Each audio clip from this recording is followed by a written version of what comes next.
তোমরা সকলেই জানো যে কিছুদিন আগে 26,000 শিক্ষক এবং শিক্ষাকর্মীর চাকরি বাতিল হয়ে গেছে।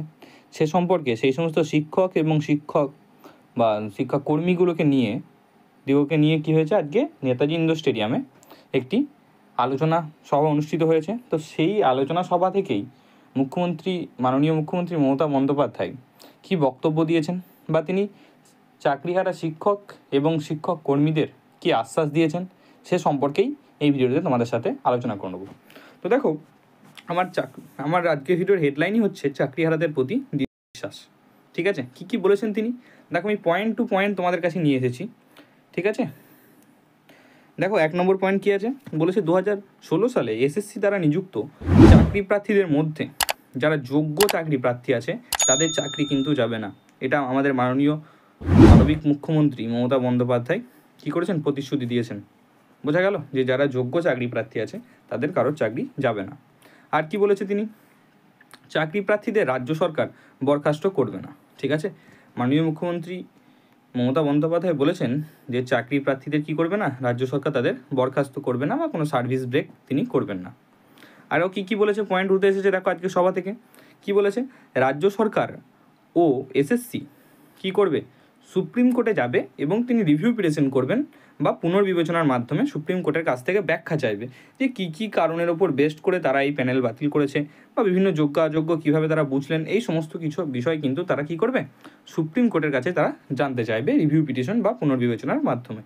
আর কী পয়েন্ট উঠে এসেছে দেখো, আরও কী পয়েন্ট বলেছে, যে 4 নম্বর পয়েন্ট দেখো কি বলেছে, যে মাননীয় মুখ্যমন্ত্রী মমতা বন্দ্যোপাধ্যায় জানিয়েছেন যে মাননীয় সুপ্রিম কোর্ট যদি নেতিবাচক কিছু বলেন তাহলেও তাদের বিকল্প পথ তারা ভেবে রেখেছে। অর্থাৎ তারা যে সুপ্রিম কোর্টে রিভিউ পিটিশন করবে এর মাধ্যমে, ধরো সুপ্রিম কোর্ট তিনি একটা প্লাস এবং মাইনাস পয়েন্টের কথা বলেছেন, ধরো সুপ্রিম কোর্ট রাজ্য সরকারের প্রতি যদি ইতিবাচক ভূমিকা দেখান বা ইতিবাচক কিছু কথা বলেন তাহলে সেটা অবশ্যই যোগ্য চাকরি প্রার্থীদের জন্য ভালো কথা।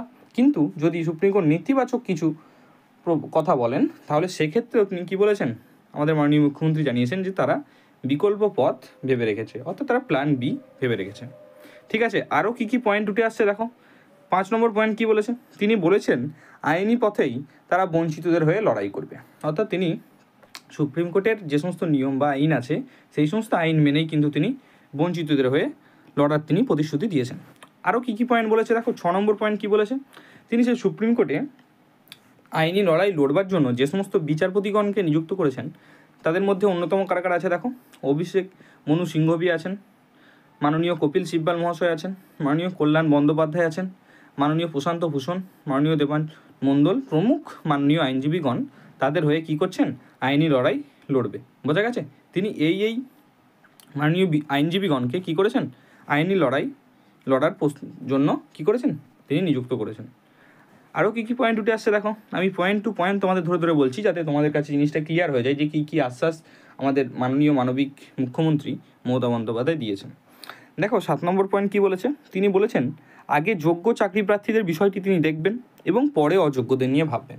অর্থাৎ অনেকের মনে প্রশ্ন ছিল যে দিদি তো যোগ্যদের নিয়ে কথা বললেন, তাহলে যারা অযোগ্য আছো বা কী তাদের কথাটা কী হবে।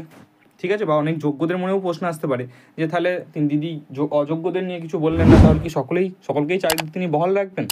দেখো সে সম্পর্কে দিদি এখন বিশেষ কিছু বলেননি, তবে তিনি এটুকু জানিয়েছেন যে যোগ্য চাকরি প্রার্থীদের বিষয়টি তিনি আগে দেখবেন এবং পরে অযোগ্যদের নিয়ে ভাববেন। আরও কী পয়েন্ট উঠে আসছে দেখো, 8 নম্বর পয়েন্ট বলেছেন আর কাদের অযোগ্য বলা হচ্ছে এবং কেন বলা হচ্ছে সেটাও কিন্তু সরকার দেখবে। ঠিক আছে, অর্থাৎ তিনি এই কথাটাও জানিয়েছেন যে যাদের অযোগ্য বলা হচ্ছে তাদের কোন এভিডেন্সের বেসিসে বা কোন প্রমাণের বেসিসে তাদের অযোগ্য বলা হচ্ছে, ঠিক আছে, সেই জিনিসটাও তিনি কিন্তু খতিয়ে দেখবেন। বোঝা গেল। এবং সর্বোপরি তিনি কি বলেছেন, তিনি বলেছেন যে সুপ্রিম কোর্টের আইন বা নিয়ম মেনেই সমস্ত কিছু করবেন। ওকে, অর্থাৎ সুপ্রিম কোর্টের যে সমস্ত নিয়ম বা আইন কানুন আছে সেই সমস্ত আইন বা নিয়ম মেনেই তিনি সমস্ত কার্যাবলী সম্পাদন করবেন, যোগ্য শিক্ষকদের হয়ে লড়বেন, তার বাইরে তিনি কিছু করবেন না। ঠিক আছে, তো আশা করছি পুরো জিনিসটা তোমাদের কাছে ক্লিয়ার হয়েছে যে আজকে আমাদের মাননীয় মুখ্যমন্ত্রী কী আশ্বাস দিয়েছেন। তো এর পরবর্তীকালে যতদূর শোনা যাচ্ছে যে আজকে এসএসসি সুপ্রিম কোর্টে রিভিউ পিটিশন করেছে, তো রিভিউ পিটিশনের মাধ্যমে কি তারা জানতে চেয়েছে সেই বিষয়েও একটি ভিডিও পরবর্তীকালে পোস্ট করা হচ্ছে। অবশ্যই তোমরা আমাদের সাথে থেকো এবং ভিডিওটি ভালো লাগলে অবশ্যই একটি লাইক করে দেবে এবং অবশ্যই তোমরা পাশে থাকবে, কারণ পরবর্তীকালে রিভিউ পিটিশনের মাধ্যমে কি জানতে চেয়েছে এসএসসি সুপ্রিম কোর্টের কাছে, তো সেই বিষয়েও একটি ভিডিও এর পরবর্তীকালে পোস্ট করা হবে।